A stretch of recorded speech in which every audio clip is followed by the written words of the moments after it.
Thank you, everyone, for attending the Young Fabians BAME Advocacy's most recent event. What we're putting on tonight is an event centered around the idea of Black participation in the Labour Party more broadly and in the Young Fabians more specifically. Henry, my marvelous co host, has very kindly put together a wonderful panel of varied experiences and perspectives on precisely this issue that we'll be hoping to hear from in the next hour or so.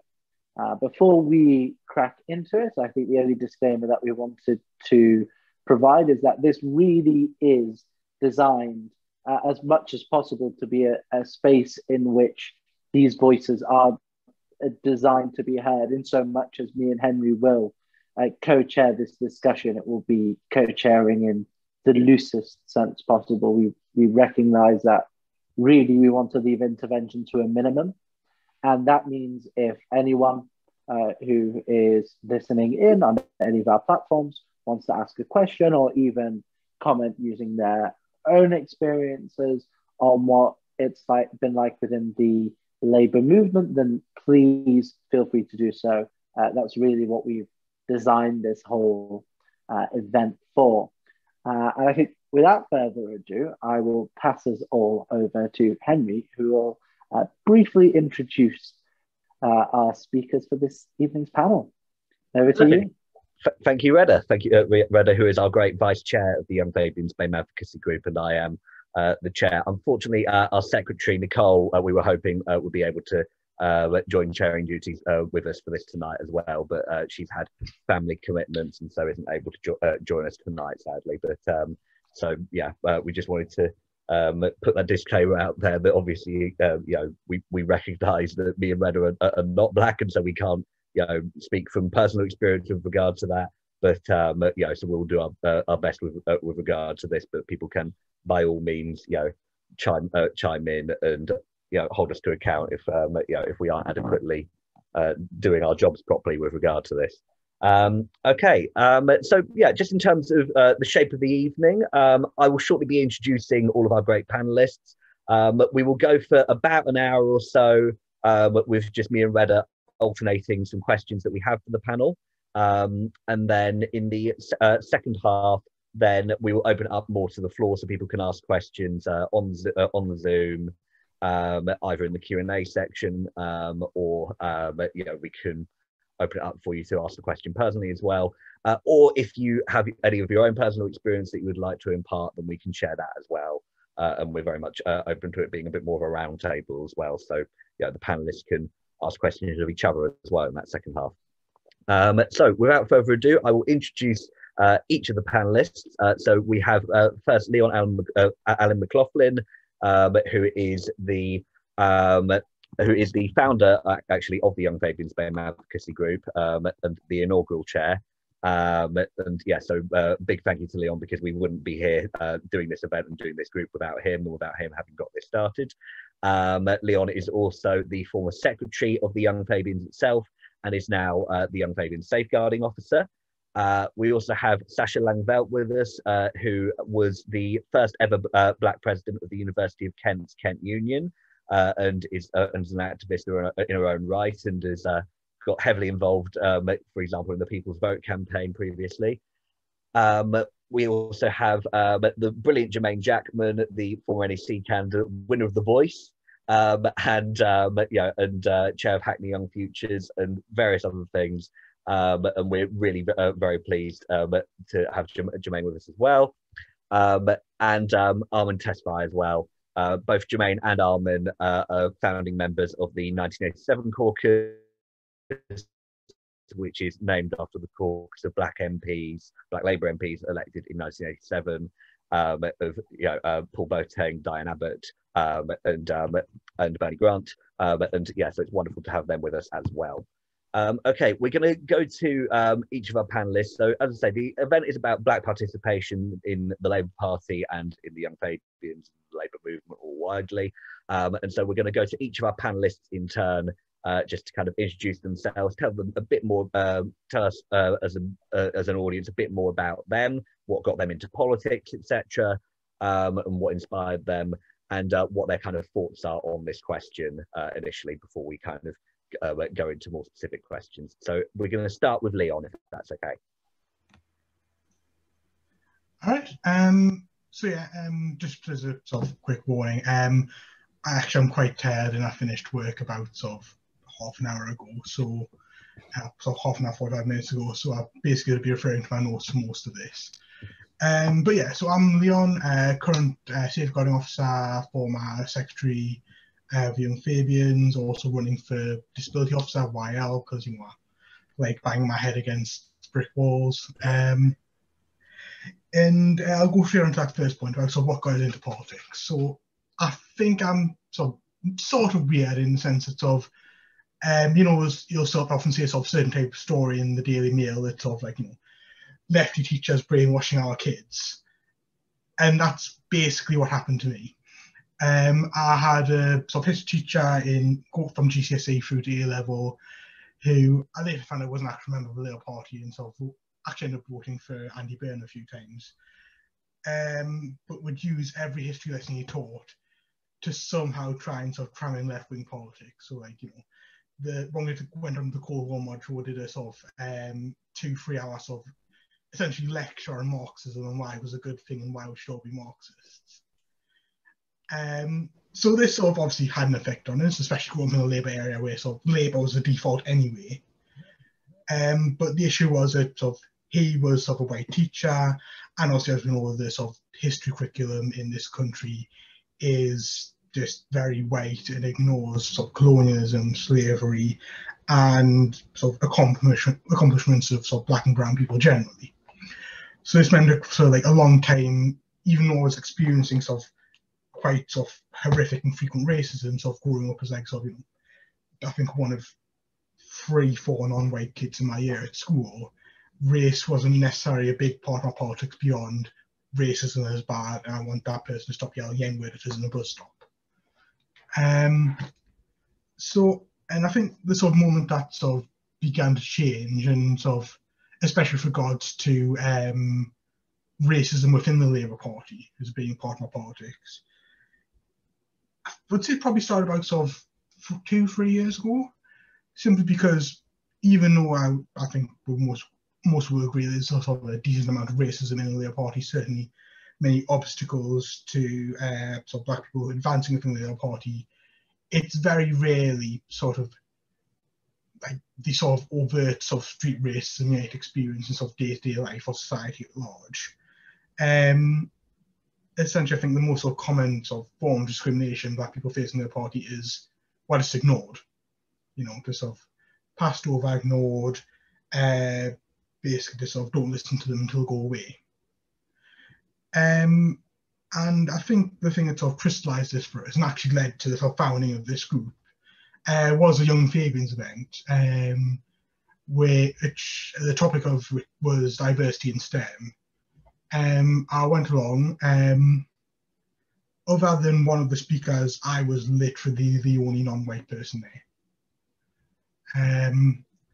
And this sort of basically, yeah, crystallized sort of feeling I'd sort of, or something I'd really known for a long time, that as much as we sort of talk about equality and we have sort of achieved some sort of, have had some real achievements in terms of legislation and government, they are few and far between, and essentially sort of like we have an attitude of, oh, that's enough activism now I can go back to just ignoring them. I sort of hope that at least within like the Young Fabians, the BAME group has sort of changed that to an extent. I don't have the attendees list up now, so I can't see how sort of white or not white the audience we have here is. But yeah, hopefully over the course of this discussion, we'll sort of dig a bit more into those topics and yeah, find some sort of answers. Perfect. Thank you for that, Leon. If we can next go to Sasha. Yep. Hello. Thanks for having me on this panel today. So I'm Sasha Langveld. I will be referring to some of my notes because I feel like whenever we have these panels, we say really good things preparing and then we forget about them when we sit down to actually speak about them. But yes, I'm Sasha. How I got into politics, I think in the most cliche way possible, I think politics rather found me than I found politics. I think I just ended up being a political voice at my university, unintentionally, but nevertheless, it was a good experience. But well, it was a bad experience leading up to a good overall experience. So what had happened was, I feel like I've always been quite politically engaged, whether I knew it or not. So I ran to be head girl and I lost, but you know, with those failures comes success. And then I got into the University of Kent, and I would always be at a solidarity march or a protest about things that I thought really mattered. And fast forward to my second year, what happened was the Students' Union selected Zayn Malik and Sadiq Khan as the faces of Black history. And I think we can all remember that awkward and uncomfortable conversation that we had to have with a lot of people at the university, and the reasons why that was not, you know, correct in the day and age that we live in, because we all understand what political Blackness means and where that's come from. But, you know, in the day that we live in now, it's something that really needs to be unpicked for what it really is. So what had happened was, really that week that everything had happened, we were called a national embarrassment. So I came to the realization that something needed to be done. And in a lot of things, we always have a lot to say about issues that, you know, impact us, whether indirectly or directly. But in some cases, people don't do anything about it. We sit comfortably, you know, talking about it from afar. So what I did was I protested the union. And I went home. I was at university. I didn't have any paints, and I made eyeshadow posters. And then the next couple of days, I gathered support from students and you know, people who were interested in the topic, and we protested against the union. And in all honesty, I think that's when I was first really seen as a political voice on my campus. A lot of people then were asking me to run for you know, go to NUS and be the Black place for, you know, representation. And I mean, back then I was a little overwhelmed because I barely knew how to protest, let alone, you know, be a representative for people. And then fast forward into a couple more years, I ran and became the first Black woman to be Students' Union president, which is great in all its being. It is great. It's a win still, but it's still something that I look at, and it's taken how many years for someone who is a woman and is Black to be Students' Union president. And I think we do sometimes need to also be critical about how long it's taken to get to the places that we are at. So I guess that's more or less, you know, what has gotten me into politics. And when I was Students' Union president, I think I was exposed to a lot of things that, you know, Black people in leadership experience, such as, you know, racism, microaggressions, the exhaustion from supporting different people. Because I feel like when you're Black and you're in leadership, you're not only criticized by the people who see a reflection of yourself, for example, Black people, but you're also criticized by white people for not doing enough for them. And that's something that was definitely a reality for myself. But the things that I focused on, I guess, are environmental sustainability. So I focused on trying to decolonize the environmental movement, because I think that's an important conversation that needs to be had. And also building more spaces for, you know, students of color to speak about their real life issues and how we can actually tackle them structurally as well as socially. So I guess that's me. Perfect. Thanks for that, Sasha. Yeah, I mean, I personally remember being at that protest, and I think it was the first time I met you, and it was yeah, really remarkable as well. I think it was really inspiring as well, if anything, to see someone that was getting involved in that, and who was running for that, who wasn't in some way involved in one of the kind of main political parties on campus as well, which I think was really interesting as well. It felt kind of very kind of grassroots in that sense. So yeah, so thank you for that. Okay, next to Jermaine Jackman, please. Hey, good evening. Thank you so much for having me, and it's great to be on this panel with you guys. So my name is Jermaine Jackman. I'm a singer-songwriter, activist, and a full-time troublemaker. because it seems I've been causing a lot of trouble recently. Well, my whole 2020 was based on causing trouble in the Labour Party anyway. And with the help of my hype man, Armin, we did cause a lot of trouble, and I'm glad for it. So what am I all about? Why did I get involved in politics? The mere fact that I am a young Black man in a city means I'm inherently political. Everything I do is political. From growing up, leaving my house, being stopped and searched by police at the age of 12, to witnessing my friends being stabbed and killed, to my mum having to talk with me, Jermaine, because you're a young Black man, you have to work twice as hard. All of that is political. So I cannot not be political. And I guess when you live in a space of struggle, when you live in a space of injustice, when you see poverty, when you see deprivation, you want to do something about it. Because then you see others benefiting while you're struggling. And you have to start questioning, well, what are those systems and structures that are in place that create this inequality, create this unfair advantage? And I think that set me on a course for wanting to tear down those systems and those structures. And I got into youth parliament, representing Hackney. I then wanted to do more. And I think a lot of people have heard the story, because I've said it time and time again, that I was maybe 11 years old. And I was in my early teens though. And my secondary school was in Jeremy Corbyn's constituency, and Jeremy used to visit the school quite a bit. And on his visit, I went to him and I said, look, I want to do more politics. I want to get involved more. There's much more campaigning that I want to do. And he said, well, join the Labour Party. And I shortly did. And I've never, I've kind of looked back a few times as of recent, but we'll get into that.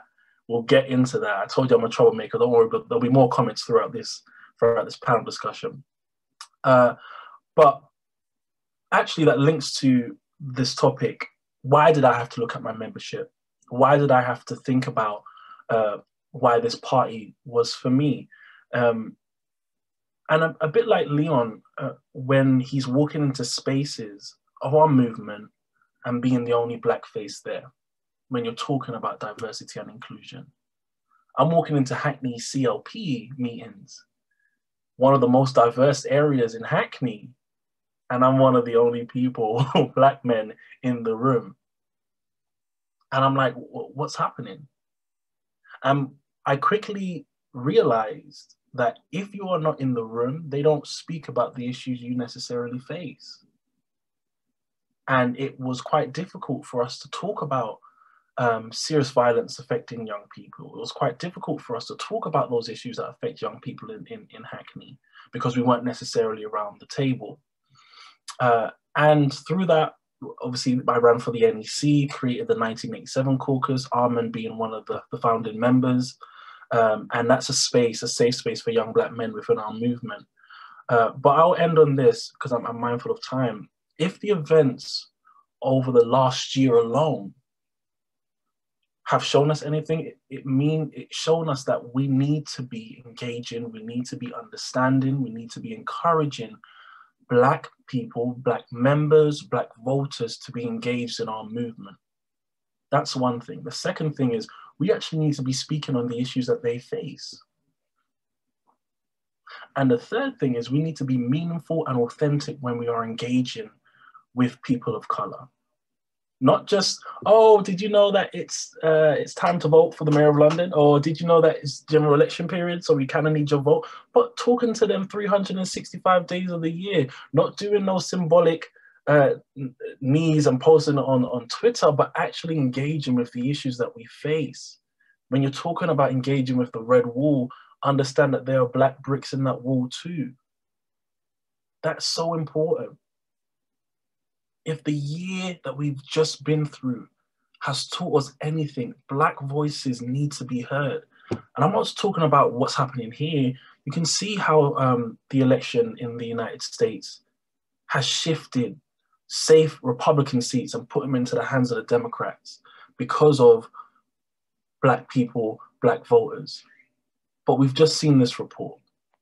We've just had disproportionate deaths from coronavirus. We've had the leak report. We've had the delay of the Ford inquiry. We're seeing how racism is still rampant in our society. And I'm going to be honest, Black people, people of color, marginalized communities, racialized communities are looking around and thinking and wondering, what party can I turn to? Who represents my views and my values and concerns and champions what I care about? And unfortunately, I don't think the Labour Party is doing that at this moment. So this is a very important discussion that we're having here today. I hope those listening to this can take something from what we're all saying away to engage with people of color in your own communities, but also, and more importantly, amplify their voices and provide a safe space for them to share their concerns. Because right now, we have ethnic minorities in our movement facing so much injustice, and we don't even have BAME structures for them to voice their concerns. We don't have an adequate or robust complaints procedure for them to put their complaints forward. So a lot needs to be addressed. And in my opinion, we're just moving too slow. Thank you for that, Jermaine. You touched on an awful lot of points actually there that I think me and Reda are keen to come back on in the questions later. Yeah, thank you for that. And yeah, it's really important to yeah, everything that you were saying there and all the points that you were making. And I look forward to us getting into more of the nitty-gritty of that later on. And finally, Tesfay, can you finish us off for the introductions here? And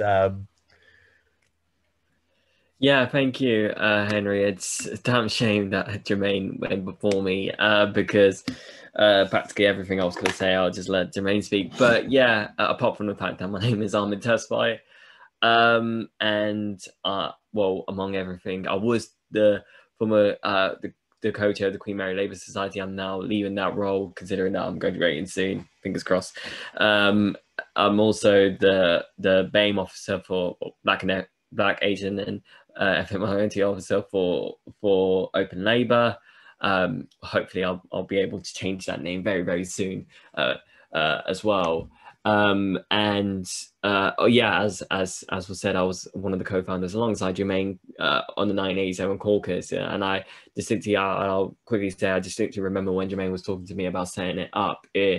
We met during a Dawn Butler rally for deputy leader. We had a chat, and I mentioned something about black male representation in the Labour Party, and he said, you know, I've been hearing that all over, and you know, let's catch up later on that one. A few months later, basically saying, hey, I'm thinking of setting this up. Do you want to come and join? And I was like, oh yeah, sure. And since then, it's been strength to strength. A lot of things have happened, and honestly, thinking of it, the last year we spent a lot of time organising within the Labour Party in terms of the 1987 Caucus. This year I really am focusing on expanding it, because politics is wider than parties and groups. And one of the things that we have been doing as part of the 1987 Caucus is organising across the country, with being one of the groups are part of the coalition with Sisters Uncut for the Kill the Bill movement, which is of course a very, very important one to stop this heinous and authoritarian Tory policing bill that's coming in, which will restrict not only our right to protest, but also heavily criminalize and marginalize the already marginalized GRT community, who has my full solidarity. In terms of what I do in politics, I've always felt that the people around me and the people that I grew up with has always influenced me when I try to do politics. And probably one of the biggest ones would probably be my mum, who wasn't, but she, like my earliest political memories, my earliest memories of protests was actually standing outside the Eritrean embassy, because I'm from Eritrean heritage, in the freezing rain, protesting against the closing of churches and the persecution of Christians by the Eritrean government. Ever since then, I caught that political bug. And I remember when I was 16, my mum saying you should join the Labour Party if you're so interested in politics. It's £1 a year at the time, so I joined. But honestly, you know, I've always been influenced by the people who were around me and who advised me and always encouraged me to go further. And I think when we talk about Black participation in politics, that's why it is so important that we have those people in high places in high needs. And that is simply, like Jermaine mentioned, it's just not enough, not only within the Labour Party, but within politics as a whole. And that is simple because people don't want to give up power. It is an act, and constantly we have seen, in terms of within left-wing politics and in terms of politics as a whole, in the Labour Party, when we think about some of the things that has been given to Black activists and people of colour, they weren't given to us. They simply weren't given to us. We had to fight our way to them. It was Bernie Grant and Diane Abbott who had to go on the conference to fight for the Black Caucus with the help of the left, in face of such huge fears and persecution. I remember being at a Young Fabians thing which Leon organised when Paul Boateng was talking to Young Fabians, and he talked about the things he had to go through in terms of trying to run as an MP. And we're talking of the Labour Party here, and people simply refusing to campaign for Paul Boateng because he was Black, and the fact that they don't think a Black person. No, some people thought it's simply that a Black person can't win here, and then another one say we just don't want a Black MP within our structures. And of course, moving on to people like Diane Abbott, who's received such heinous hate, not only within the Tories and the far right, but within our own movement as well. But amongst all of that, we still see people organising and organising within and outside in our movement. And it is always so inspiring to see those. And so that's why, you know, stuff like this is important. That's why people of colour within structures are so important. We need those people to inspire us, to influence us every step of the way. And, you know, and the fruits of that comes forward so much. Today, you know, Deliveroo drivers are striking. That's been led by people of colour. You know, the TSSA campaigning so hard for justice over Belly Majinga, and honestly, you know, there are some cases where organising outside is always important. I genuinely think some of the things we have seen is amazing, and I'm rambling on a bit, but I'll finish on that part on how we need those people, we need those faces, because they all make a hell of a lot of difference. And I'll finish off at there.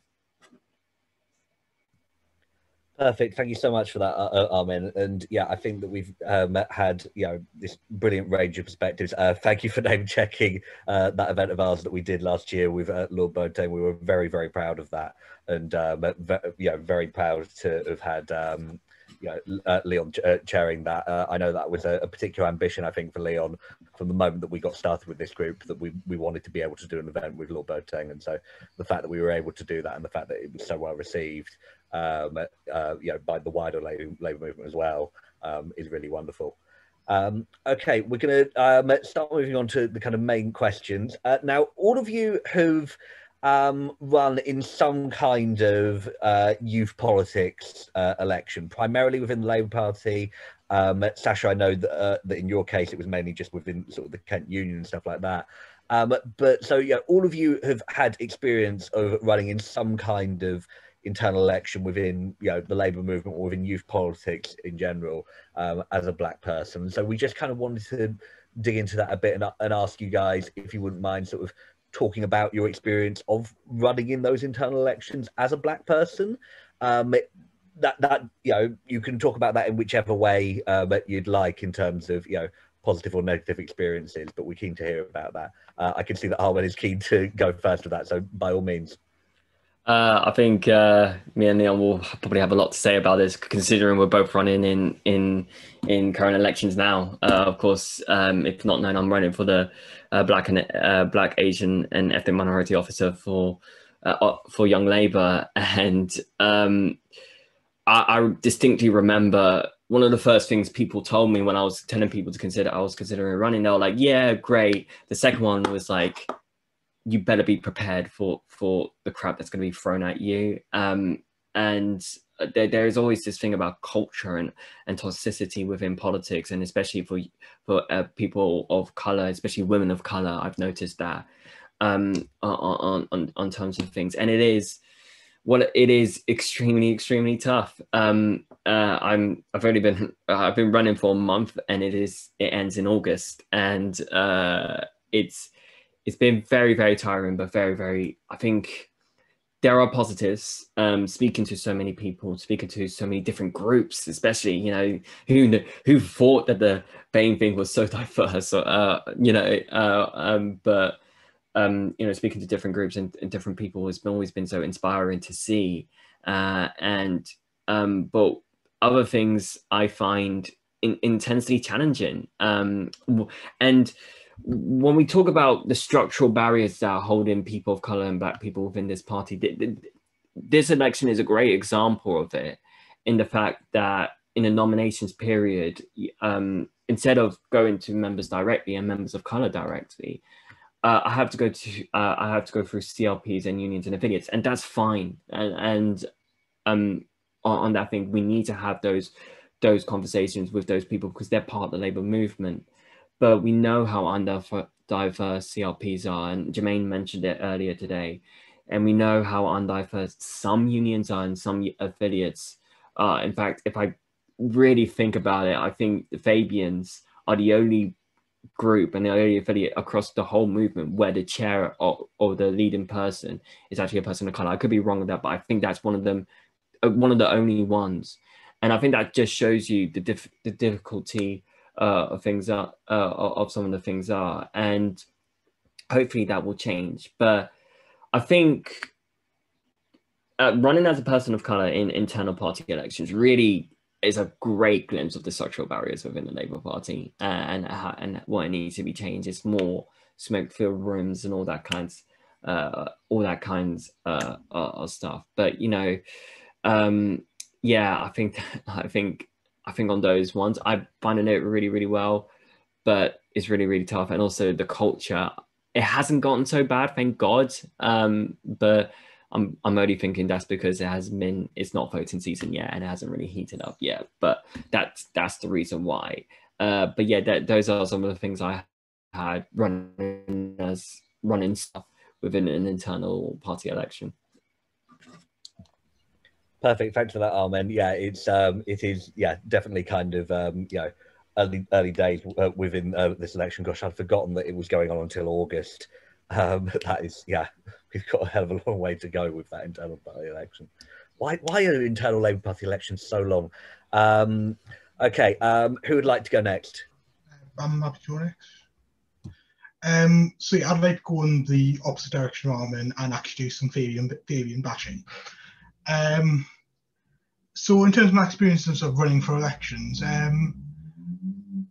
mean, obviously this is sort of slightly sort of prejudiced by the fact that sort of most of the sort of internal elections I've run in have been young Fabian elections, but I think sometimes there can be a sense in young Fabians that because we don't have like the overt messy fights that Young Labour has on like Twitter and sort of in meetings, that we are somehow sort of better around these issues.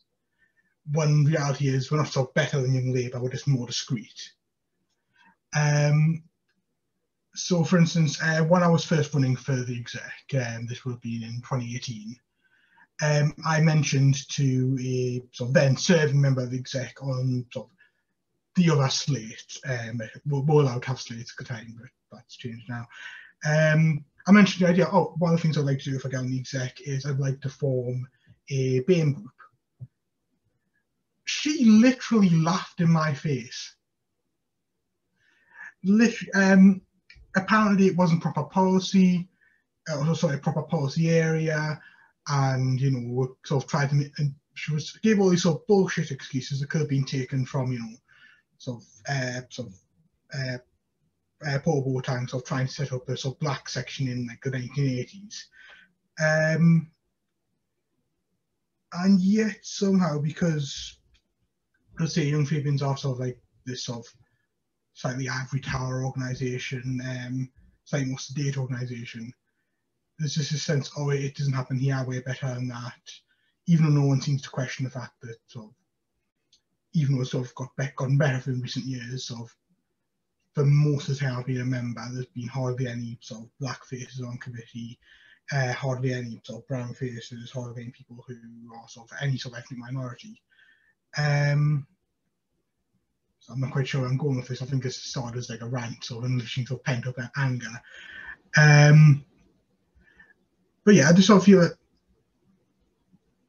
yeah, there is this sort of, even when you get into the room, and even when you're sort of bringing up these issues that don't get talked about unless you're there can just be this sort of instant reflexive dismissal because, you know, we're all in the Labour Party and therefore we are righteous and we are correct and therefore we don't need to worry about that. That's for one, what we do to sort of black and brown people once we get into government. It's not something we need to look at ourselves and consider. But yeah, I'll shut up now before I get expelled from the exec. I would hope not. Yeah, but no, I know full well from some of our own conversations, some of your frustrations that you've had before with the exec, and I think it's important that we are able to talk about that as well. You know, and yeah, as I say, this is about black participation in the Labour Party and the Young Fabians, and so it's, I think, really important that we're able to talk about where we're falling short in the Young Fabians as well. Okay, who would like to go next? Sasha or Jermaine? Jermaine can go next, I was going to say. just drop Jermaine in it, that's fun. I'm just very conscious that obviously, although I am very politically engaged, I'm looking at it from the outside, so I don't want to take up a lot of space when other people are involved in it, like, completely. Sis, we want to hear your voice. You're the only girl on the panel. We want to hear you. Don't be thinking about nobody else. We want to hear your voice. Go ahead, speak up. Go ahead, sis. Thank you. Okay, well, in that case, that is the point of why we invited you as well. Is we want to be able to hear the outside perspectives as well as internally. Okay. Well, in that case, I will go ahead.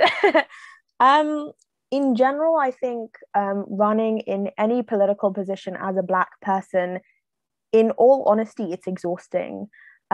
Because you're not only, like I've said before, you're not criticized only by, you know, the Black people who see you in, you know, this leadership position as a representative, but you're also criticized by white people who ask, "What are you doing for white people?" So they feel entitled to your time and your voice in a sense.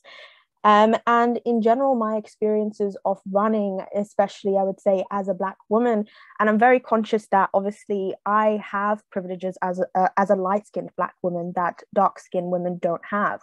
So my experience is completely different to someone who has darker skin. And I'm conscious about that because, you know, I was, you know, elected as the first Black woman to be, you know, Students' Union president. But I'm also conscious that I am a very palatable Black person to a white organization. So when I speak on things, I'm very conscious of, you know, saying that this is my experience as a Black woman, but it doesn't speak for all Black women, if that makes sense. So yeah, so in general, I think it's extremely exhausting, and it doesn't end there. The thing is, it doesn't end when you run, because it carries on when you eventually get elected or become in that position. I think it actually gets worse. And the reasons why I say this is because I am a champion for, you know, Black women. I'm a champion for Black people. And coming from a very working class background, I would say, I also am dyslexic. So, you know, that's a learning disability or accessibility need. So there's a lot of different intersects that I technically, you know, tap into, if you want to call it like that. But when I, you know, became Students' Union president, I had to challenge a lot of things internally, not only externally. And it was very exhausting to get change, because you're fighting change, the lack of change within. And that is the barrier that I think a lot of people don't see, because people only see from the outside. So they see you as, why haven't you done X, Y, and Z? Meanwhile, you know, internally, you're already trying to fight all these other battles that people don't necessarily see. And just to put, for example, into perspective, because I haven't necessarily spoken about this, I would say publicly, the things that I experienced as Kent Union as a Black woman. I had a lot of microaggressions from senior members. And for example, I'll just read you out a little snippet of feedback that I got from this person.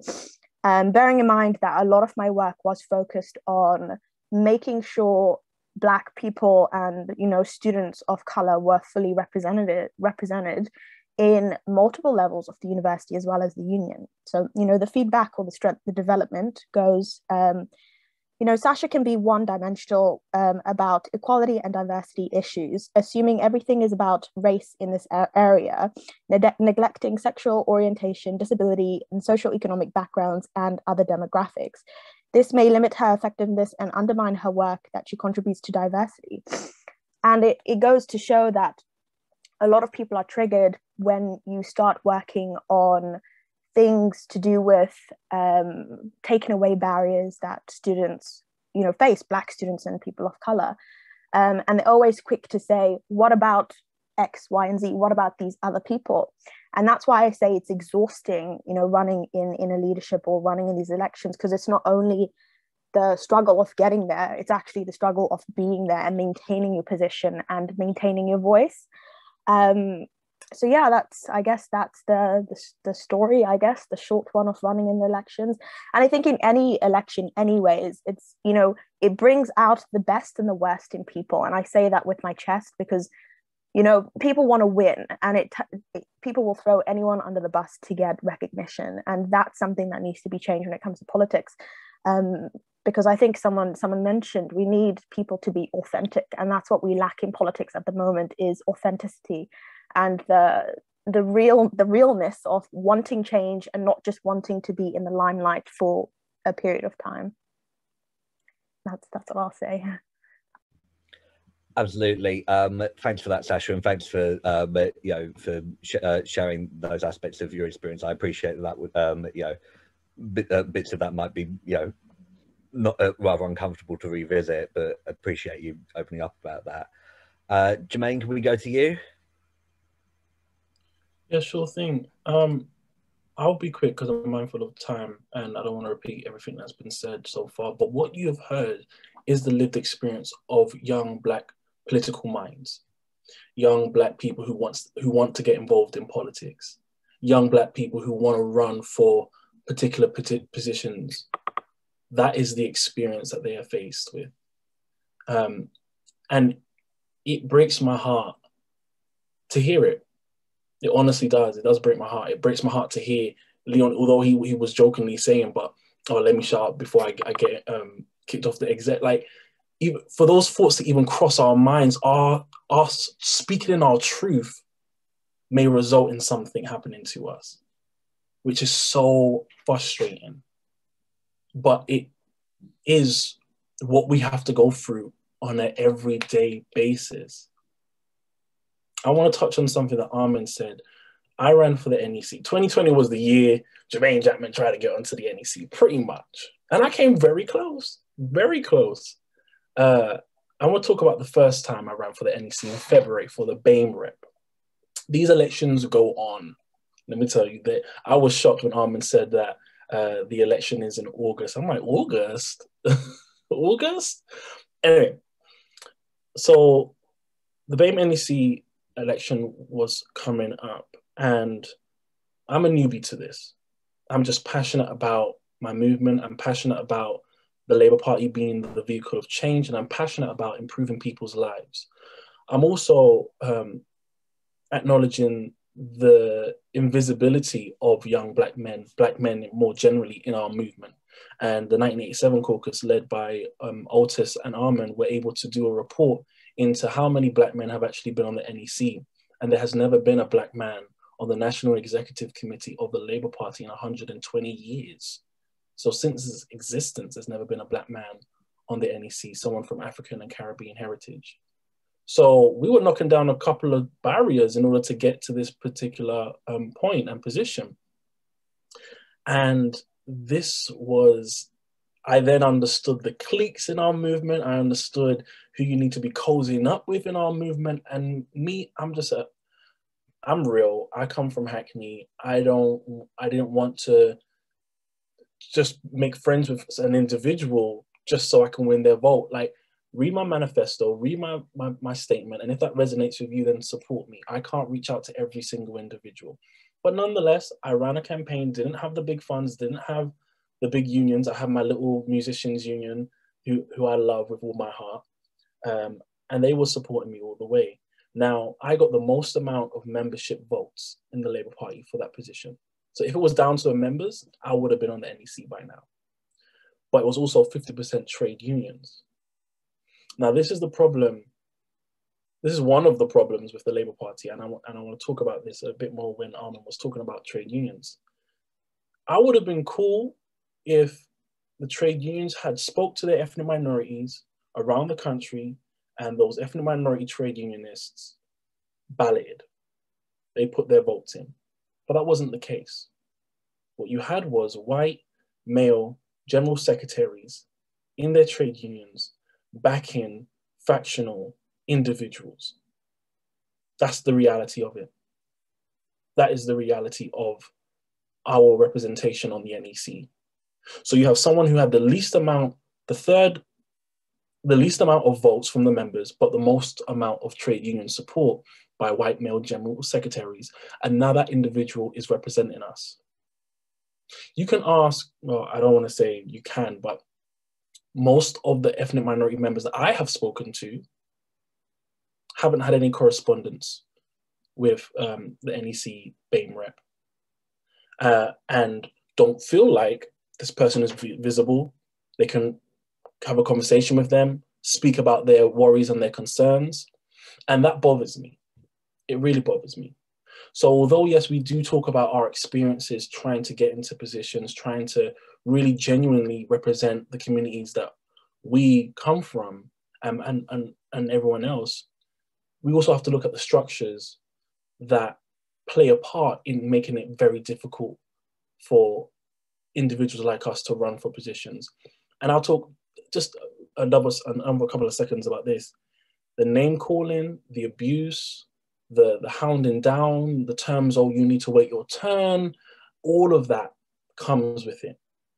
Armin was part of my campaign team in the group chat. He saw everything that was going on. And Armin's experiencing all of that right now as he runs for the position in the Young Labour elections. So this doesn't have to be the experience, but it currently is the experience. And we should learn from the Diane Abbotts, the Dawn Butlers, the Clives, the Pauls, the Bernies, the Davids, about their struggles in running for positions. I'll never forget when Diane Abbott texted me and she said, Jermaine, are you sure you want to run for the NEC? It's going to be tough and it's toxic. And she was not lying. She was not lying. I remember when I first received that text, I said, well, so doesn't she think I can handle it? No, she was actually warning me. That's exactly what she was doing. She was warning me because she knows for over 35 years in Parliament, she knows the industry inside and out. She knows what people and how nasty people can get. And she knows how this party will leave you flat on your ass. Sorry, I'm seeing a dot. I shouldn't be swearing. But she knows. She knows. Thanks, Jermaine. And yeah, that's seriously kind of horrifying stuff to hear about. Your experience with running with the NEC there. I actually hadn't gathered the the intricacies that the trade unions hadn't even balloted with regard to the BAME rep. That's really not on, I think. And but yeah, I do remember that being the case, that that you'd got the most votes among members for that, but to for the trade union bit to be what pipped it, but for them to have not balloted their own members, I think is really not on. I am looking at the time. Those who are in the audience, I can see one or two of you have put some questions in for the Q&A in already. If you can continue to do that, please, and also anyone who's watching live on Facebook, if you can put some questions in. We are going to carry on with some of our own questions for a little bit longer, and then we'll probably go to audience questions around sort of 10 past.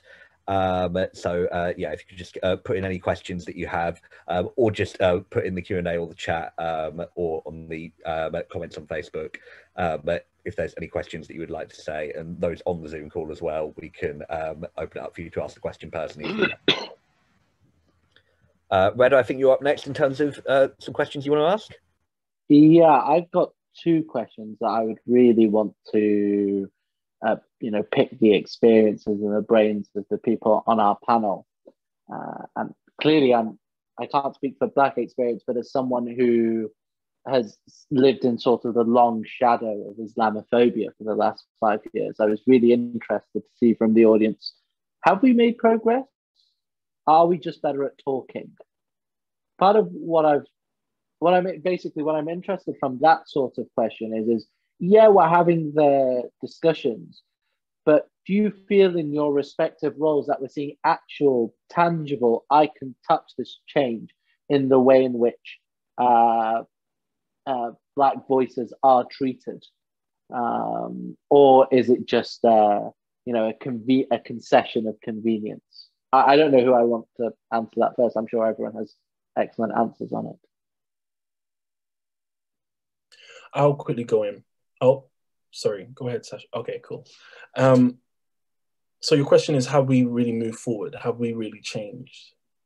I will go back to the I'll go back to when the Young Fabians hosted Paul Boateng, and he spoke about his experience. I had to close my eyes because if I didn't see his face, I could pretty much imagine he'd be talking about it today. Exactly what he was saying was replicating what we have heard from Clive Lewis. Exactly what he was saying replicates the same thing that I had gone through. Same thing Armin's going through. Same thing Leon's going through. The same thing many people of color go through in our movement. So I don't think I need to answer that question. That alone should tell you whether we've changed or not. I'll just come in on what Jermaine has said. I feel like politics is one of the biggest acting stages that we have, and I think it's an illusion of a progressive society, especially in the UK here. You know, we see ourselves as a beacon of equality and change to the rest of the world, when actually when we look at our political system and the policies that we have in place, it's quite the opposite. And I feel the reason why it is an illusion is because people don't want to listen. When we say and when we talk about the Black experience when it comes to police brutality, people don't listen.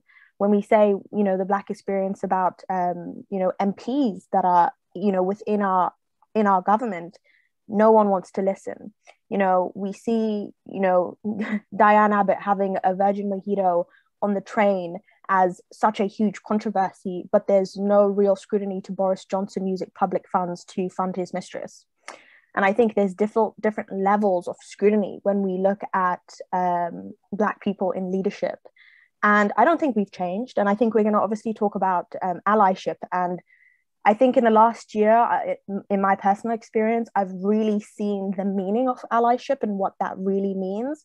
Because there's a lot of people who say a lot, but are not saying anything at all. And I think that's when we need to hold, fake allyship and performative allyship to account, because it does nothing for Black people. It does nothing for people who are actually in these positions. And it goes on to portray this illusion of a progressive society, which in fact we don't have. So I don't think a lot has changed. I feel like we've just grown to cover it up better, or at least other people have covered it up better than what people are actually experiencing. And the people on the panel have a lot of lived experiences of what that is like, and it's not going to change tomorrow, and it's not going to probably change next week. And I think what we see in general in terms of, I think, not to go off on a little tangent, but when we had, for example, the conversation about racism in the UK with Meghan Markle, and then we had what happened with Sarah Everard and police brutality in terms of the vigil. What we saw there was a little snippet of what it's like to live in a society that is not progressive at all. Because what had happened there didn't just happen there. That's been happening for many years prior to that. And it will continue to happen for many other months, weeks, years. But the thing is, people refuse to listen when it impacts Black people. But throw a white woman on the floor and it's suddenly front page news. And that's the real issue, is people don't want to be called racist, or be seen as a racist. And I find, first of all, people should be more uncomfortable with the idea of racism than to be called a racist, because I think people are not at that stage yet. Absolutely, thank you, Sasha. Leon, Armin, you're welcome to come back on that on this question as well if you'd like, or we can move on to the next question. It's up to you. Sorry, do you want to go first? Or? If you want to go first, it's all yours. So I very much against my own character. I do want to be sort of very, very slightly optimistic here. Because yeah, listening to Sasha and Jermaine, there's nothing I can sort of there's nothing I disagree with. There's no way of sort of refuting what you said. But at the same time, and I admit this is sort of based on very sort of subjective, sort of personal experience, just my specific experience of being a Labour Party over the past 6.5 years. It does seem, or attitudes at least, do seem to be getting better among certain sections of the membership and certain sections of the party. And that could be everything from sort of people's attitudes to sort of actual issues of policy which directly affect people of colour. And I have to sort of credit Open Labour in this regard and sort of pushing forward a sort of version of a version of the left of the party which isn't 10,000 extra policemen and control of immigration. But also just in the interactions I have with other party members who would sort of fit in the general sort of young category of sort of under 31, who don't have that same dismissive attitude of the same sort of young, now old people I met when I first went to my first Kent University Labour Club meeting. So yeah, I've no answer in terms of these sort of big structural issues or the attitudes of the sort of senior leaders, including the leader of the Labour Party. But nevertheless, I do have a bit of the kids are all right type attitude towards the situation. Very slowly and by very small increments, I do believe things are getting better, even if that's much too slow.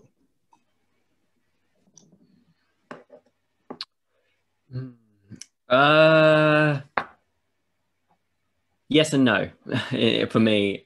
Sorry, it's difficult. I think having the impact. I talk a little bit about the 987 caucus. I think talking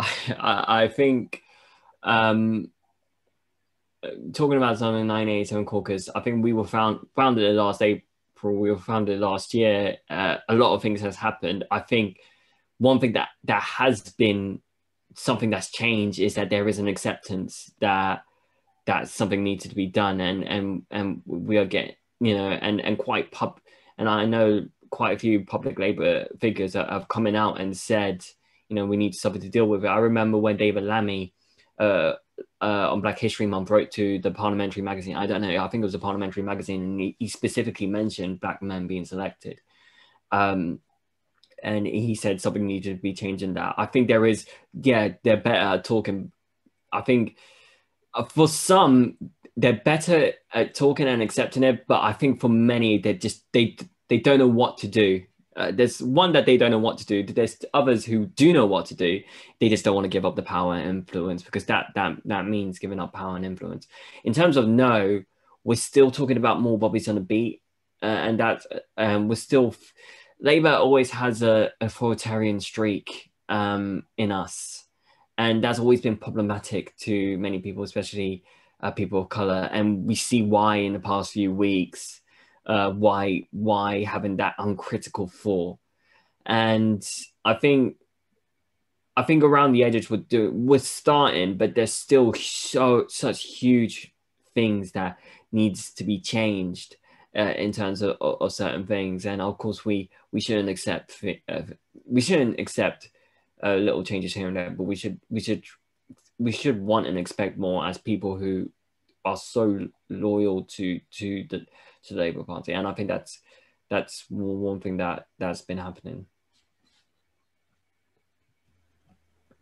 Nice, thanks for that, Armin. We've got a few more minutes, so I think we can ask one more question from us, and then we've got at least one question in the Q&A pipeline that we will have, and any other questions that we will have there. And yeah, so we might pinball a little bit from questions that we have versus questions from the audience, depending.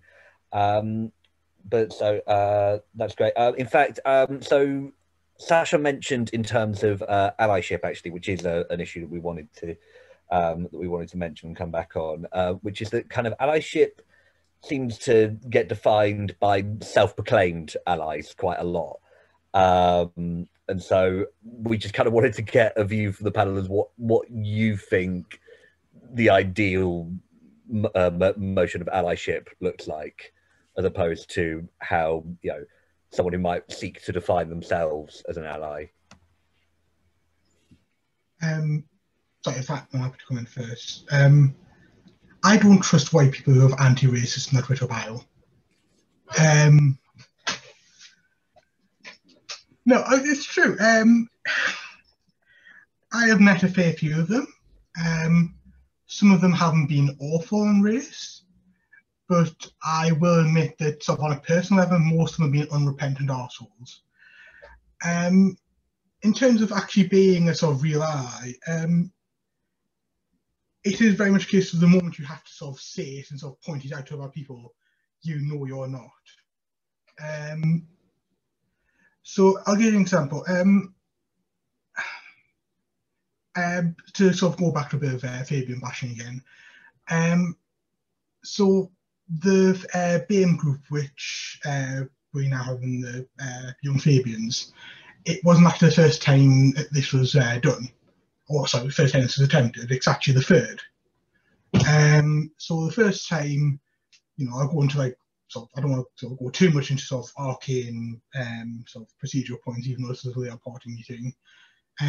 But basically in Fabians we have sort of what are called party networks, which are meant to be open to the entire membership of the Young Fabians and cover a specific party area. When some sort of BAME members apparently first asked to set up a BAME group, they were told it had to be a network, and therefore, because of the way that the networks are structured, had to be open to all members, meaning that yes, you can have your BAME group, but you know you can't caucus it. You can't just sort of restrict it to sort of BAME members. You can't sort of run events that are sort of, you know, sort of BAME members only. Eventually that died a death. I'm not sure what happened to it. I think there's still a sort of Twitter account sort of floating around out there somewhere. Then sort of the next time this was attempted, it was basically a case of, I think Hunter, the person who brought this motion to the AGM, is in the audience at the moment.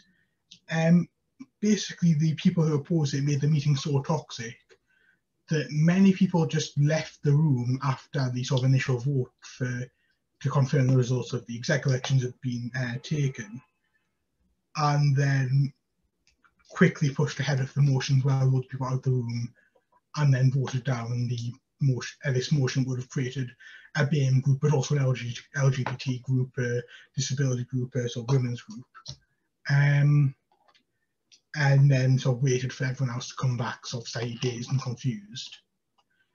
And indeed, the only reason a few months later we got the BAME group is because of the then chair of the Fabian Society, Charlotte Norton, who is someone who I could say has actually been a real ally, not only in the sense of, sort of at that moment when it was sort of, there was still a lot of opposition, both to her personally being chair and also to the idea of a BAME group. Still sort of through her sort of support behind it, sort of through all the institutional support she could behind the idea of setting up this group, but also just from being a friend and sort of talking to her for sort of several years, is genuinely sort of introspective about these things. So, and again, this goes back to why I don't trust people who have, like, white people who have anti-racist and that sort of Twitter bios, because it assumes or just sort of indicates a sort of a lack of self-reflection that is just the antithesis of sort of being someone who's genuinely questioning their own privilege. So yeah, I mean, I don't really have a conclusion for this, but yes, that's my piece. Thanks for that, Leon. But yeah, I do remember some of the trials and tribulations that went through just with getting that, you know, the BAME Advocacy group set up in the first instance. And I think, you know, just to be honest, a bit of relief, I think, when it finally did pass. Yeah, Sasha, you wanted to go next. I think what Leon said is very important, because when we just look at Labour in general and we look at I believe how you pronounce his name is Stamina. I'm going to just say that with my chest. And I don't know about anyone else in the group, but he gives me major Tory vibes. Like, I don't know why, but it is what it is. And, you know, when he says things, knowing the platform that he has, when he says things like, you know, Black Lives Matter is just a moment of time, you know, that has a huge impact on the politics that he will then later, you know, fight for.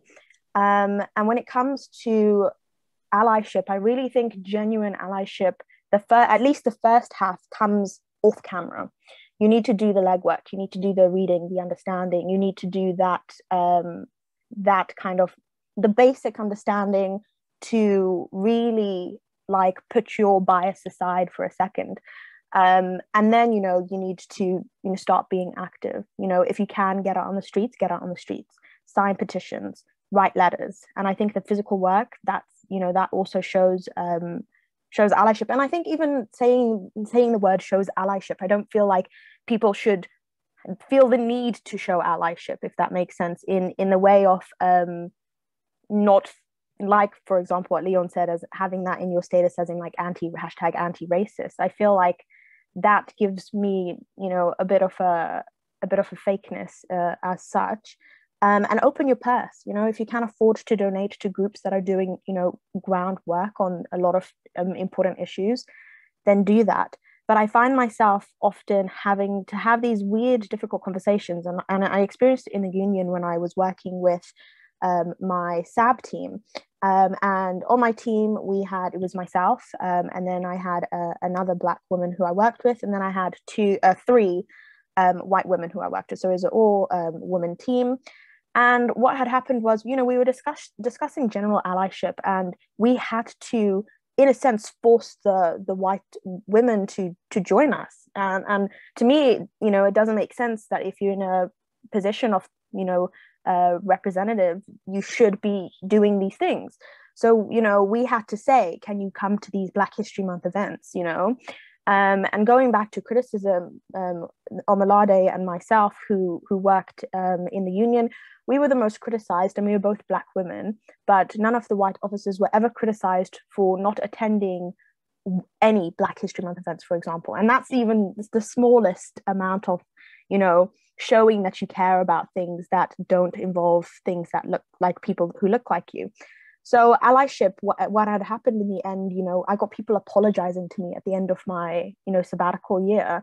And I found that really uncomfortable, because what am I supposed to say? Thank you. So I found that really uncomfortable. So I think people need to do their own soul searching in terms of what allyship actually means, because I feel like a lot of people are hooked on social media and what they portrayed as, rather than actually what they believe in. And I think that's an issue when it comes to allyship. Nice. Jermaine, Armin, if you would like to come back on this question, then that'd be great. And then we've got some audience questions that we can go to.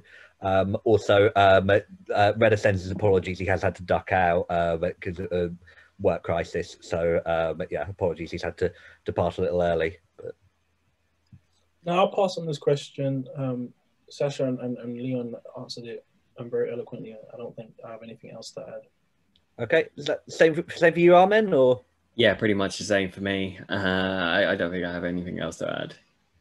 Cool. Okay, great. Okay, we have we have two questions that we've got just here. So we've first up we've got Hunter Christopher just here, who's asked, how do we convince political leaders that tackling racism is not about electoralism but doing the just thing? It often feels like politicians generally only want to touch race when they feel it has electoral benefit, and only push it as far as electoralism will allow. I think I'll just drop in. I think Hunter raises a great point. Great to see him here. He's a good man.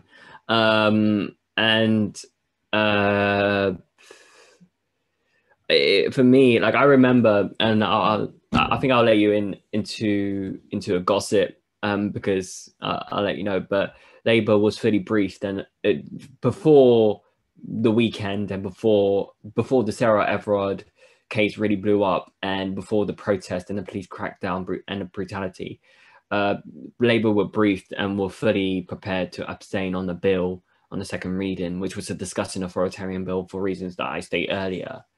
And if it wasn't, well, first of all, if it wasn't for the police being the police and cracking down, and then also the sheer organizing that happened in terms of the Kill the Bill movement and stuff like that, Labour probably would have abstained because they thought they could get away with it. And I think it's of course within the party's priorities to win back the Red Bull, but as Jermaine says, you know, we're black and the black and brown Brits who built the Red Bull.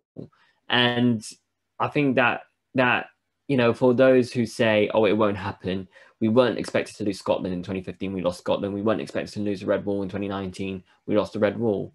Who's to say that the black people who might not vote another party but just won't turn up? And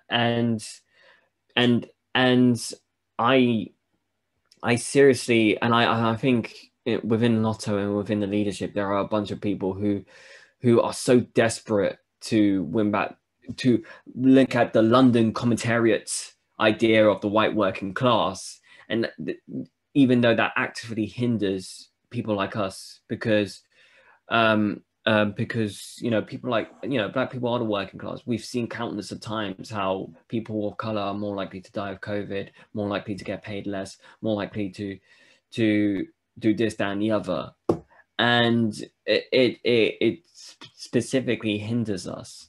And on that note, I mean, the strength of the black vote should not be contained. But in terms of electoral thing, I think one thing we have to do is think outside the electoral politics of those things. And I keep referring to it because it is one thing that I'm so proud that I could see myself, and I'm so disappointed that I didn't go to the protest in the end, even though I really wanted to. That was the Kill the Bill protests and the movement that's taken place. Those are happening outside, and you see those sort of community politics going in place. That will have an impact in the politics we see. It has to be in the face.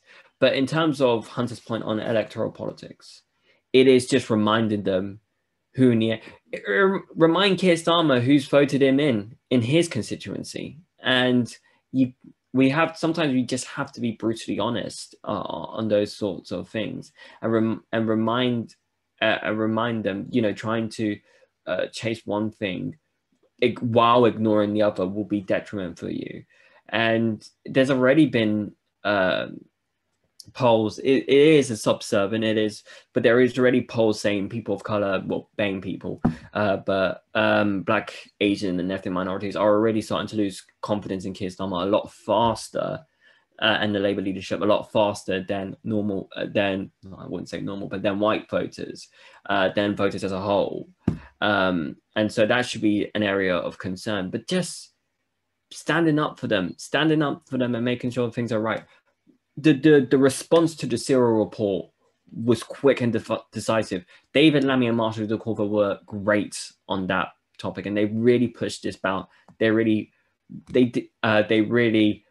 pushed a lot, because they also led from a lot of black professors and academics who saying how wrong the report was. So I'll stop rambling, but I'll just say, think outside electoral politics, because community politics and protest politics feeds into electoral politics quite a bit.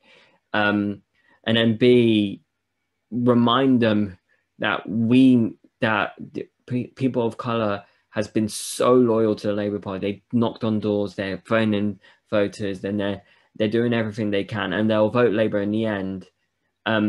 just remind them that you can't ignore them. Otherwise, we will never get to Downing Street. We might not even be the second biggest party, let alone. So yeah, that's what I had to say on that matter. Thanks, Armin. Yeah, some really great points there. Anyone else that want to come back on the electoralism point? Or is Armin kind of, sufficiently covered that? I think, yeah, I think that's right. Nice. Well done, Armin. Okay, another question that we've got is from Angeline Mookie, who was our co-chair last year. She was my co-chair last year. It's great to have her here. She says, hello, everyone. Great contributions. Thank you. I was just wondering if you believe terms like BAME or people of colour are helpful in political organising, or if they master different issues that separate ethnic minority groups might face. I'll probably come in first in this one. Essentially, my answer will be yes to both.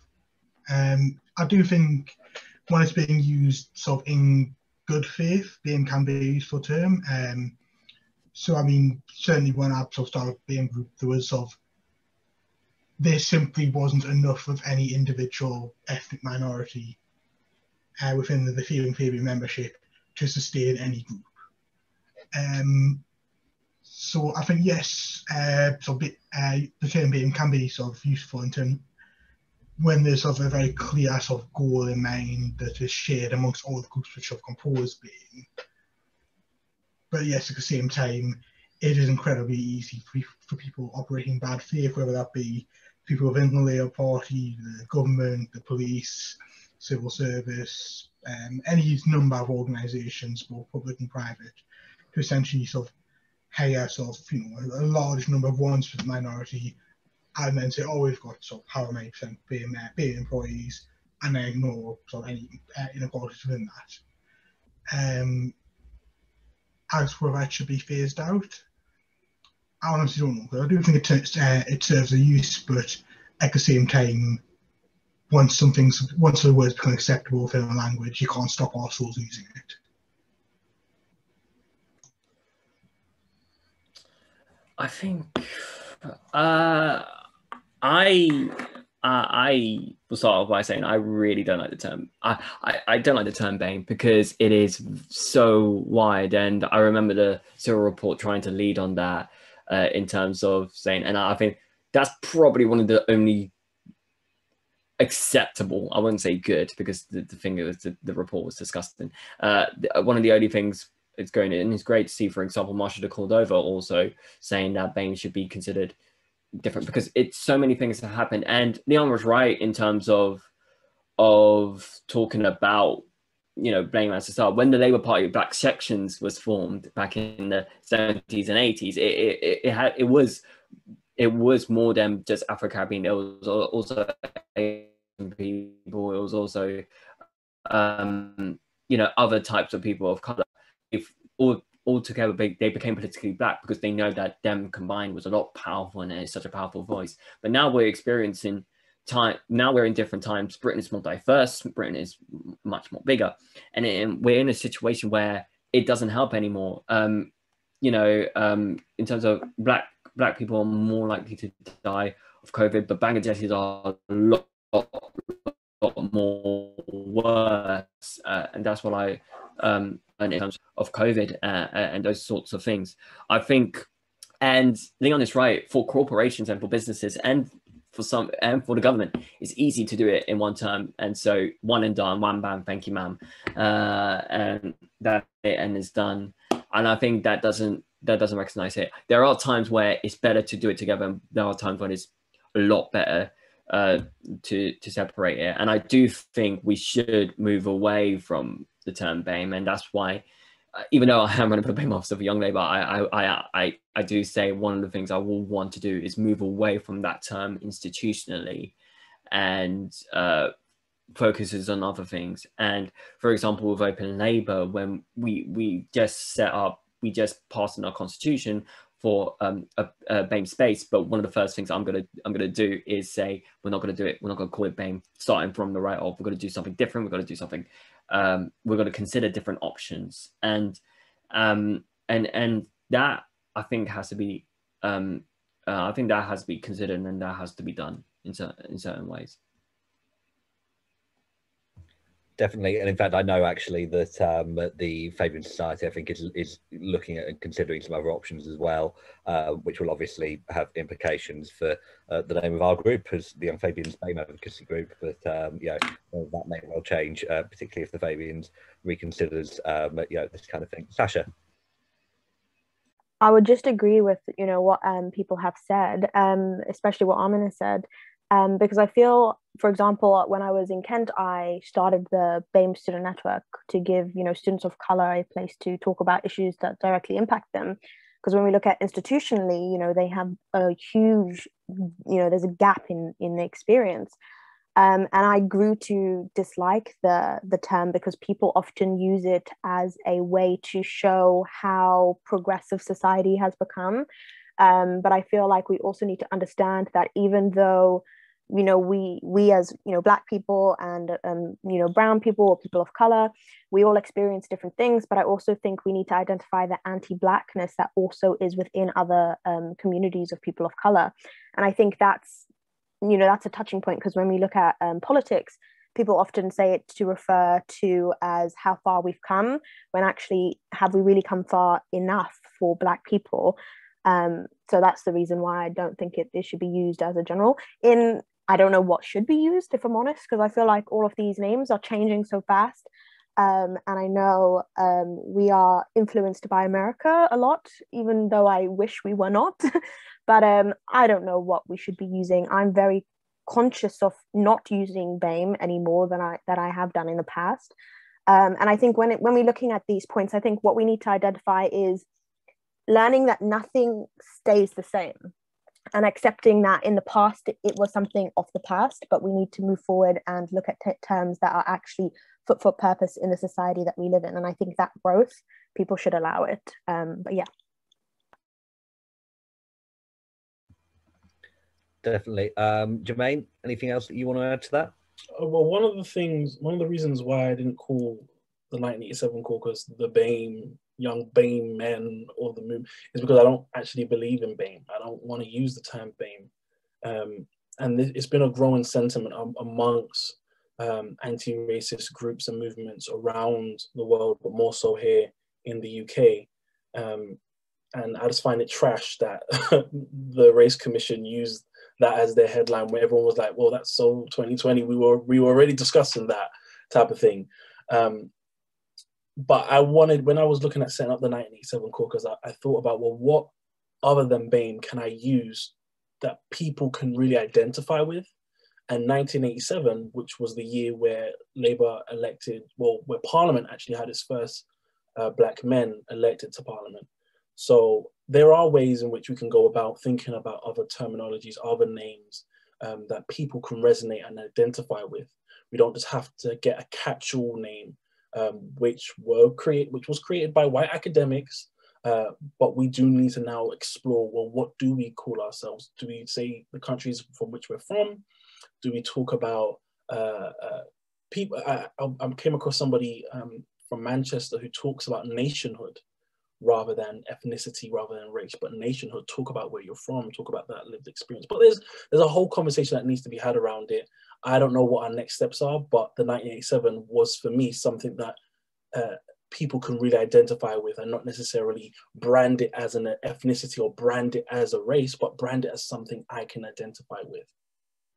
And what the issue that we have with BAME is that it's not identifiable, and people of color is not identifiable, because then you also have intersectional points within that where people have unique experiences of oppression that are not being addressed at the same time.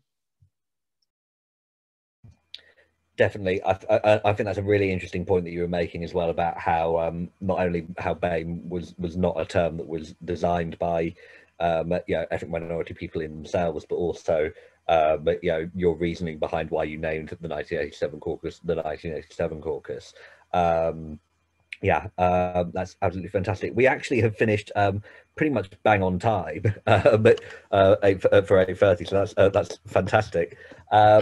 Thank you so much, guys, for giving up your time for us and to be with us this evening and to have the discussion. I know that bits of it can be really quite unpleasant, in many ways to recount. And I, in no way did we wish for you guys to have to, go over and relive things that might be traumatic, but I think it's really informative, I think, for the wider Young Fabians and Labour membership to be able to hear you guys' experiences. And I think it's really important, for our audience, for those watching live and for those who will be watching this back, to be able to hear these experiences and to hear, about this, both in terms of the Labour membership, the Young Fabians, all sorts. Sasha, you have another point that you wanted to come back on? Yes, sorry, I know we might go a tiny bit over, but I actually just wanted to ask the panel a question, because obviously I've come in looking from the outside, and I would say my family, in a sense, I would say I'm the most political.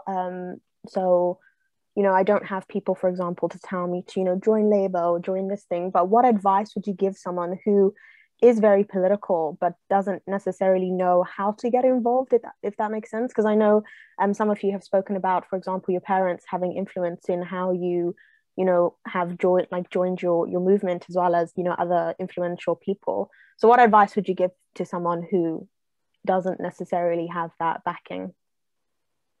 What a fab question.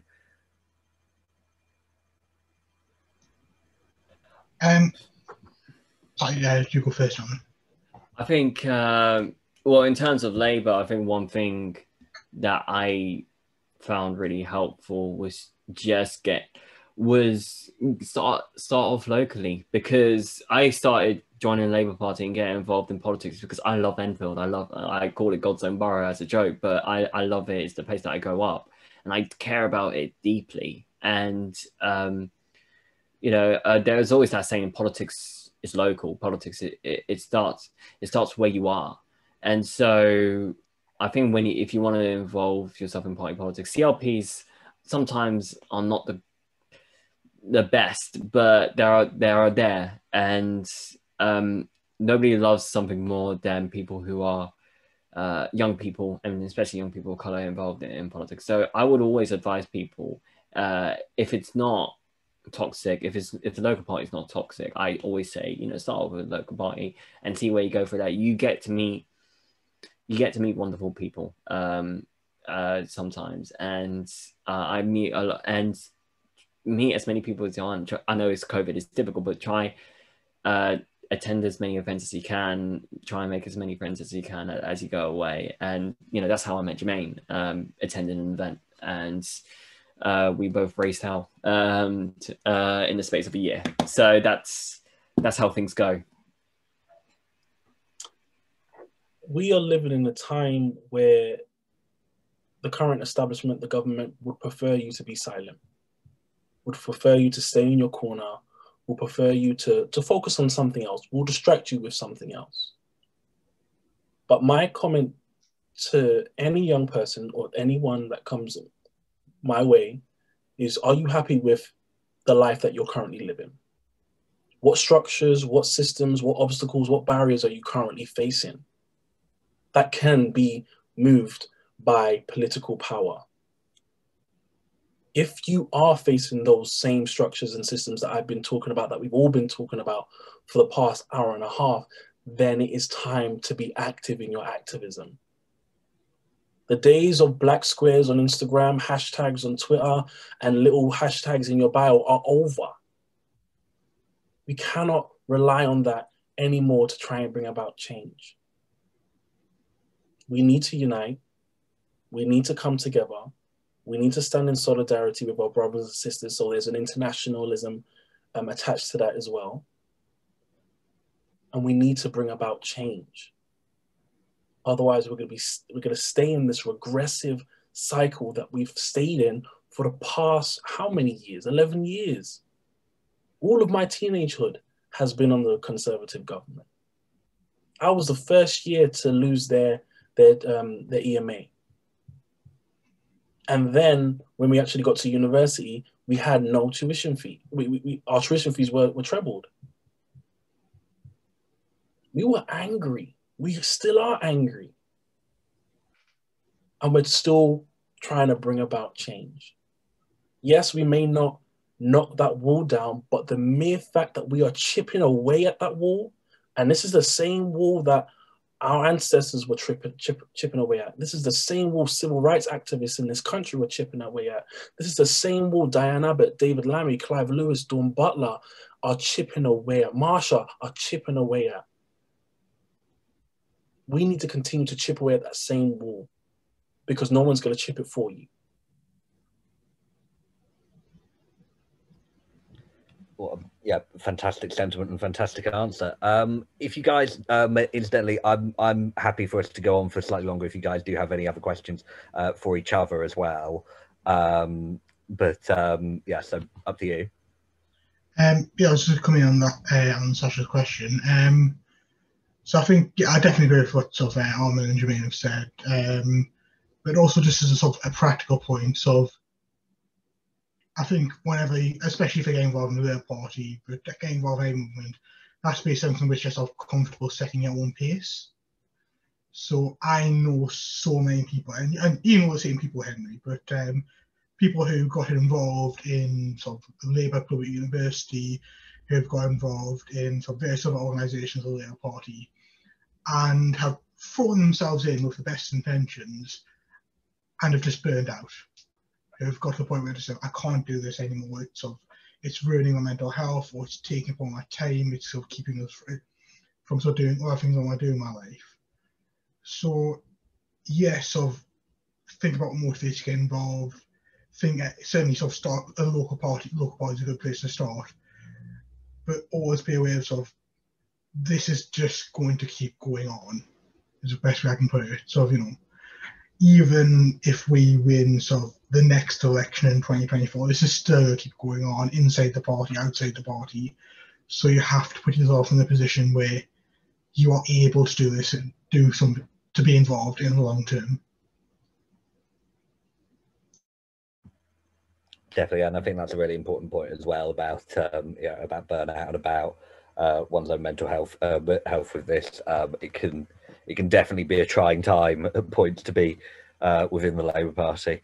If any of you guys have any other questions for each other, then I'm happy for us to continue for a little bit longer.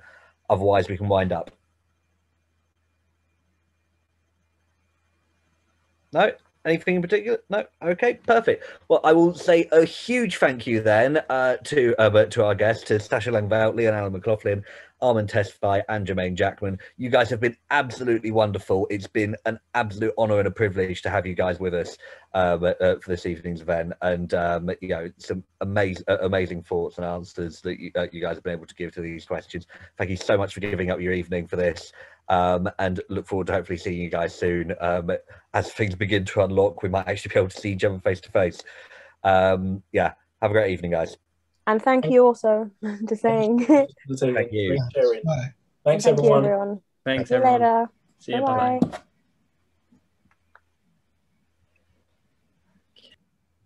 See you later. Thank you. See you later.